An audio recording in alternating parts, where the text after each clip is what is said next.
Everyone, అనుకోని పెళ్ళి part 4. గమనిక: ఈ పాత్రలు నటులకు సంబంధించినవి కావు. ఇది కేవలం కల్పిత ప్రయోజనం కోసం మాత్రమే. ఏదైనా తప్పులు ఉంటే క్షమించండి.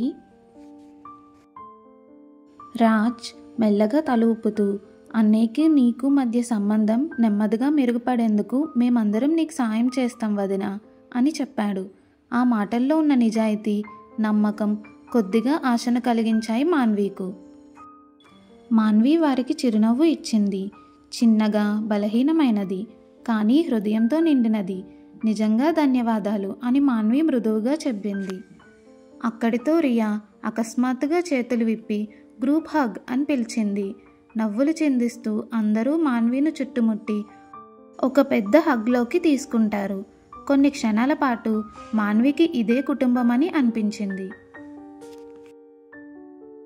ఇప్పటి నుంచి నువ్వు మా గ్రూప్లో మెంబర్ అని ధర్మ్ చిన్న నవ్వుతో చెప్పాడు. మాన్వి కూడా చిన్నగా నవ్వుతూ, ధన్యవాదాలు నన్ను మీ గ్రూప్లోకి తీసుకున్నందుకు అని సరదాగా తల వంచి నటించింది. వాళ్ళందరూ హాస్యంలో మునిగిపోయారు. ఈ రోజంతట్లో మొదటిసారి మాన్వికి తన హృదయంలో ఒక చిన్న ప్రశ్నను వినిపించుకుంది. ఇదేనా నేను నిజంగా సంతోషపడడం మొదలుపెట్టానా అని అనుకుంది మాన్వి. రాజ్ అకస్మాత్తుగా చప్పట్లు కొట్టడంతో వాతావరణం ఒక్కసారిగా ప్రకాశించింది. మనం ఇంట్లో సినిమా చూద్దాం హోమ్ థియేటర్లో అని రాజ్ ఉత్సాహంగా అన్నాడు. రియా వెంటనే లేచి వదిన చేతిని పట్టుకుని లాగేసింది. నువ్వు కూడా రావాలి వదినా అని రియా అల్లరి చిరునవ్వుతో చెప్పింది. మాన్వి వారిని అనుసరిస్తూ నడుస్తూ వెళ్ళింది. హృదయం నిండుగా కృతజ్ఞతతో నిండిపోయింది మాన్వీకు. జీవితం ఎంత వింతగా మారినా మాన్వీను అంగీకరించే, నవ్వించే, రక్షించే కుటుంబాన్ని దేవుడు దీవించాడని మాన్వీకు మరలా అర్థమైంది. సాయంత్రం అందరూ హోమ్ థియేటర్లో చేరారు.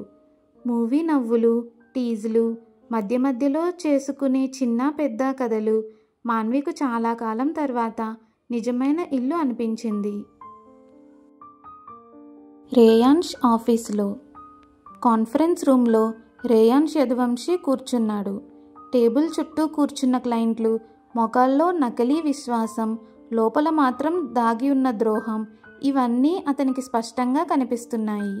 రేయాన్ష్ ముఖం ప్రశాంతంగా ఉన్నా లోపల మాత్రం ఒక ఆలోచన తిరుగుతోంది. ఇవాళ మీరంతా తప్పకుండా పశ్చాత్తాపపడతారు అని అనుకున్నాడు రేయాన్ష్. వారి మాటలు ముగిసిన వెంటనే మిస్టర్ రాయ్ ధైర్యంగా నవ్వుతూ, మిస్టర్ యదువంశీ, మా ప్రతిపాదన మీకు నచ్చితే మనం డీల్ను ఫైనల్ చేయొచ్చు అని అన్నాడు రాయ్. రేయాన్ష్ పెదవులపై చల్లని నవ్వు మెరిసింది. అవును, తప్పకుండా, కానీ ముందుగా స్క్రీన్ మీద ప్లే అవుతుంది చూద్దాం. రేయాన్ష్ సిగ్నల్ ఇవ్వగానే ప్రొజెక్టర్ ఆన్ అయింది. స్క్రీన్పై తడపడే చీకట్లు, తర్వాత వారి స్వరాలు, ఆపై స్పష్టమైన సాక్ష్యం. వారు అతని ప్రాజెక్ట్ ప్రత్యర్థి కంపెనీకి అమ్మడానికి కుట్ర పన్నుతున్న రికార్డింగ్ అందులో ప్లే అవుతుంది. గది పూర్తిగా నిశ్శబ్దమైంది. మిస్టర్ రాయ్ మరియు మిస్టర్ ఒబరాయ్ ముఖం పచ్చబడ్డాయి. వారి చేతులు వణుకుతూ ఉన్నాయి. నుదుటిపై చెమట బిందువులుగా పడ్డాయి. రేయాన్ష్ లేచి నెమ్మదిగా వారి వైపు నడిచాడు. ఒక్కొక్క అడుగు చావుకి కౌంటౌన్ లాంటి శబ్దంతో రేయాన్ష్ నడిచాడు. వారు వెంటనే మోకాళ్లపై పడి ప్రాణాల కోసం వేడుకోవడం మొదలుపెట్టారు. సార్ ప్లీజ్ మమ్మల్ని క్షమించండి అంటూ వేడుకుంటున్నారు. రేయాన్ష్ కళ్ళలో మాత్రం చల్లని శూన్యం మాత్రమే ఉంది. రేయాన్ష్ యదువంశీ ద్రోహాన్ని క్షమించడు అని గట్టిగా రేయాన్ష్ చెప్పాడు. తన తుపాకీని తీసి వారి మీద గురిపెట్టాడు. వారి రోదనలు గదిలో ప్రతిధ్వనిస్తూ ఉన్నాయి.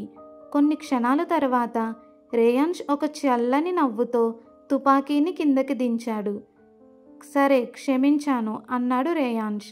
కానీ ఆ నవ్వులోనే వారిని నాశనం చేసే తీర్పు దాగి ఉంది. వారెవరూ ఆలస్యం చేయకుండా పరుగులు తీశారు. తమను కాపాడుకోవడం మాత్రమే వారిలో మిగిలి ఉన్న ధైర్యం. రేయాన్ష్ మాత్రం నిశ్శబ్దంగా నిలబడి వారి భయాన్ని చూసి సంతృప్తిగా నవ్వాడు. ఆఫీస్ హాల్లో రేయాన్ష్ నడుస్తుంటే సిబ్బంది తల వంచి నిలబడడం అది గౌరవమా భయమా? రేయాన్ష్కు రెండూ ఇష్టమే. తన క్యాబిన్లోకి వెళ్ళి తలుపు మూసి టై తీసి డెస్క్ మీద పడేశాడు రేయాన్ష్. ఒంటరిగా కూర్చున్నప్పుడు రేయాన్ష్ మనసు మాత్రం ఆగ్రహం లేకుండా ఒకే చోటికి వెళ్తోంది, మాన్వి దగ్గరికి. మాన్వి కళ్ళలోని భయానకమైన నిరాశ, ఆ చిన్న స్వరం, అది రేయాన్ష్ ఇష్టానుసారం కాకుండా ప్రభావితం చేస్తోంది. అది అతనికి నచ్చదు. కానీ ఆ ఆలోచనలను ఆపలేకపోయాడు రేయాన్ష్. తర్వాత తలుపు తట్టడంతో రేయాన్ష్ ఆలోచనలు విభిన్నమయ్యాయి. రాహుల్ లోపలికి వచ్చి అన్నీ అప్డేట్ ఇచ్చాడు. ద్రోహులను పూర్తిగా నాశనం చేశామని విన్నప్పుడు రేయాన్ష్ ముఖంపై గర్వం మెరిసింది. కానీ రాహుల్ చివరిగా చెప్పిన విషయం అతన్ని మరలా కఠినంగా మార్చింది.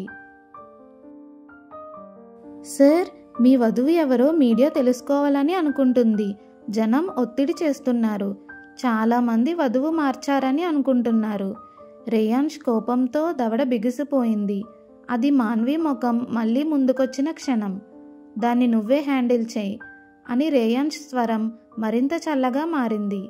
మరియు బన్సాల్ ఇండస్ట్రీస్ మొత్తం కొనండి, వాటిపై పూర్తి నియంత్రణ నాకు కావాలి అని రేయాన్ష్ చెప్పాడు. రాహుల్ బయటకు వెళ్ళగానే రేయాన్ష్ మళ్ళీ ఒంటరిగా కూర్చున్నాడు. తన శక్తి, భయం, గౌరవం ఇవన్నీ రేయాన్ష్ చేతిలోనే ఉన్నాయి. కానీ మాన్వి విషయం మాత్రం రేయాన్ష్కు అర్థం కాని, అనుభవించకూడని భావాలు కలిగిస్తోంది. ఇంట్లో డైనింగ్ టేబుల్ వద్ద అందరూ కలిసి నవ్వుతూ జోకులు వేస్తూ విందు చేస్తున్నారు. మాన్విని చూసి అతని సోదరులు మరింత దగ్గరగా, మరింత ప్రేమగా, మరింత స్నేహంగా వ్యవహరిస్తున్నారు. అది చూసిన రేయాన్ష్కు ఏదో వింతగా కుదిపేస్తుంది. అది అసూయ? ఒక్క క్షణం కూడా మాన్విను ఎవరికీ దగ్గరగా చూడాలనిపించుకోవడం, లేదా మాన్వి చిరునవ్వు తనకే చెందినదైన ఉండాలి అనిపించడం. రేయాన్ష్ యదువంశీకి ఈ భావాలు అసహ్యం అనిపించాయి.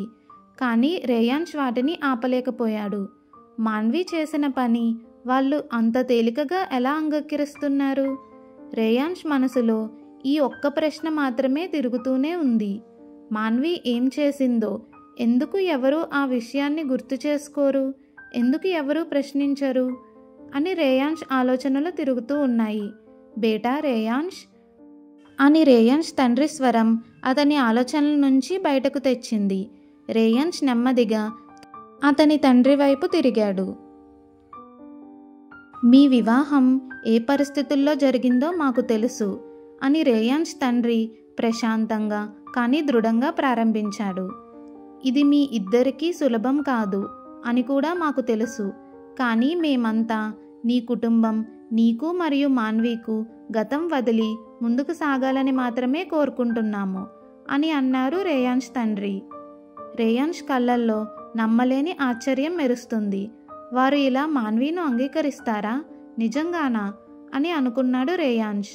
రేయాన్ష్ వాదించబోతున్న క్షణంలోనే రాజ్, ధర్మ్, రియా ముగ్గురు గదిలోకి వచ్చారు, ఉత్సాహంగా అరుస్తూ. మేము ఇప్పటికే వదినని అంగీకరించేశాం అని ముగ్గురు నవ్వుతూ బొటనవేళ్లు పైకెత్తి చూపించారు. వారి అమాయక ఉత్సాహం రేయాన్ష్కు మరింత చిరాకు పెడుతుంది. ఏం మాట్లాడినా ఇవాళ వినే పరిస్థితి లేదని రేయాన్ష్కి స్పష్టమైంది. ఇది అతనే స్వయంగా హ్యాండిల్ చేయాలి తన పద్ధతిలో అని అనుకున్నాడు రేయాన్ష్. ఆ రాత్రి హోమ్ ఆఫీస్ పని ముగించుకొని రేయాన్ష్ బెడ్రూమ్లోకి అడుగుపెట్టాడు. అదే సమయంలో మాన్వి బాత్రూమ్ నుండి బయటకు వచ్చింది. తడి జుట్టు, తాజా కాంతి, పెద్దగా మాట్లాడకుండా త్వరగా దూరం అవుతున్న చూపులు. రేయాన్ష్ ఏమీ అనకుండా మంచం మీద పడుకున్నాడు. నువ్వు సోఫాలో పడుకో అని ఏ భావం లేని నియంత్రణతో నిండిన స్వరంతో అన్నాడు రేయాన్ష్. మాన్వి నిశ్శబ్దంగా తల ఊపి సోఫా వైపు నడిచింది. రేయాన్ష్ లైట్స్ ఆఫ్ చేసి ఏసీను మరింత అత్యల్ప ఉష్ణోగ్రతకు మార్చాడు. చలితో మాన్వి వణుకుతుందనే విషయం రేయాన్ష్కి తెలుసు. కానీ రేయాన్ష్ ఎలాంటి చింత లేకుండా టెంపరేచర్ను పెంచుతూ ఉన్నాడు. మాన్వి అర్థం చేసుకోవాలి, ఈ వివాహంలో విలాసం లేదు, ప్రేమ లేదు, కరుణ లేదు అని మాన్వి అర్థం చేసుకోవాలి అనుకున్నాడు రేయాన్ష్.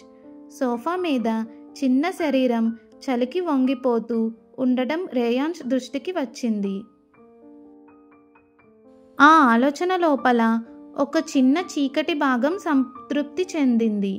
కానీ మరో భాగం, రేయాన్ష్ అంగీకరించకూడని భాగం ఏదో వింతగా బాధపడింది.